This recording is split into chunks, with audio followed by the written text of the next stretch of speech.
આપ સૌ વાલા મિત્રોને મારા જય સિયારામ। હું દુષ્યંત પાઠક શ્રી હનુમાનજીની કૃપાથી ફરીથી આપની સેવામાં એકવાર હાજર છું।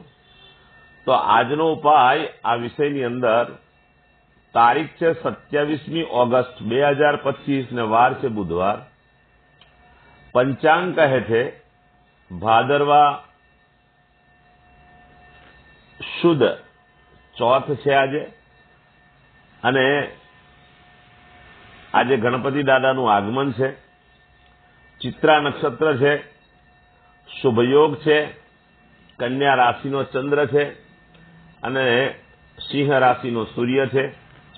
અશુભ સમયની જો વાત કરીશું તો યમઘંટ વહેલી સવારે 7:44 થી 9:18 સુધી છે, અને રાહુકાળ બપોરે 12:28 થી 2:03 સુધી છે। આ બંને સમય અશુભ સમય છે, તેમાં કોઈ શુભ કાર્ય ન કરવું જોઈએ। કોઈ શુભ કાર્ય કરવા માટે કોઈ સારું ચોગડિયું અથવા સારું મુહૂર્ત લેવું જોઈએ, જેમાં અભિજીત મુહૂર્ત 12:03 થી 12:54 સુધી છે। તો વાલા મિત્રો, આ હતી પંચાંગની વાતો। હવે આજના ઉપાયની અંદર વહેલી સવારે તમારે જ્યારે નાહવા માટે જાઓ, સ્નાન કરવા માટે જાઓ, ત્યારે નાહવાના પાણીની અંદર અડધી ચમચી અબીલ નાખવાનું છે, અથવા સફેદ ચંદન હોય તો સફેદ ચંદન પણ નાખી શકાય, અને બંને વસ્તુ ના હોય તો સફેદ પુષ્પ નાખી દો નાહવાના પાણીમાં, અને ત્યાર પછી તમે જો સ્નાન કરો તો બહુ જ ઉત્તમ છે। ત્યાર પછી તમે સાબુ શેમ્પૂનો ઉપયોગ કરી શકો। આટલું કાર્ય પતી જાય, સ્નાન થઈ જાય, ત્યાર પછી તમારે વસ્ત્ર બધા પહેરીને એક કામ કરવાનું છે। એક સફેદ કાગળની અંદર થોડાક લીલા મગ લેવાના છે, એની પડીકી બનાવવાની છે, પોતાના પોકેટમાં રાખવાની છે, અને તે પડીકી 24 કલાક માટે રાખવાની છે। બીજા દિવસે વહેલી સવારે પીપળાના ઝાડના મૂળમાં અથવા મહાદેવના મંદિરે જઈને મૂકી આવશો તો ચાલશે। વાલા મિત્રો, આ બીજું કાર્ય થયું। ત્રીજું કાર્ય છે, તમારે કોઈ પણ ગણપતિ દાદાના મંદિરે જવાનું છે। ભગવાન ગણપતિને દરો અને દરોની સાથે એક મોદક અથવા મોતીચૂરનો લાડુ, બેમાંથી ગમે તે તમે મૂકશો, ધરાવશો તો ચાલશે। બંને વસ્તુ ના હોય તો કોઈ પણ એક ફળ તમે ધરાઈ શકો। એ દાદાને અર્પણ કરવાનું છે। ઓમ ગમ ગણપતે નમઃ આ મંત્ર યથાશક્તિ બોલી જવાનો, દાદાને પગે લાગવાનું છે, ગણપતિ દાદાને આશીર્વાદ લેવાના છે।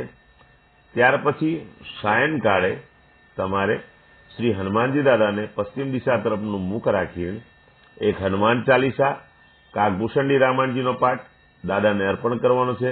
રાત્રે સૂતી વખતે પોતાના જ પલંગમાં બેસી પલાઠી વાળીને ઓમ કૃષ્ણાય વાસુદેવાય હરે પરમાત્મને પ્રણતક્લેશનાશાય ગોવિંદાય નમો નમઃ આ મંત્ર યથાશક્તિ બોલી જાઓ। આ હતો જનરલ ઉપાય બધા માટે।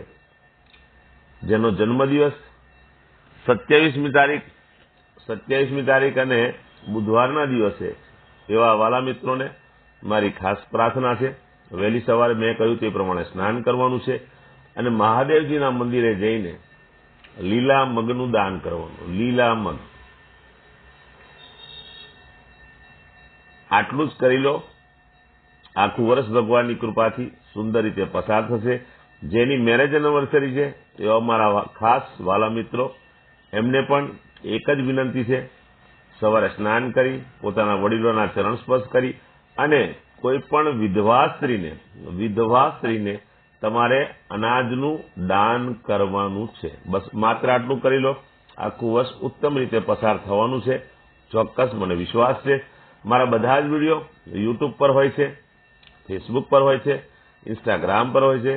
કદાચ તમે આ વિડીયો જોવાનું ચૂકી જાઓ, ભૂલી જાઓ, તો તમે ત્યાંથી દુષ્યંત પાઠક સર્ચ કરજો, તમને વિડીયો મળી જવાનો છે। પછી ઉપાય કરી લેજો। બે હાથ જોડીને એક વિનંતી છે, મારા વિડીયોને અવશ્ય શેર કરજો। હું હંમેશા એક જ આગ્રહ રાખું છું કે તમે મારા વિડીયોને શેર કરો।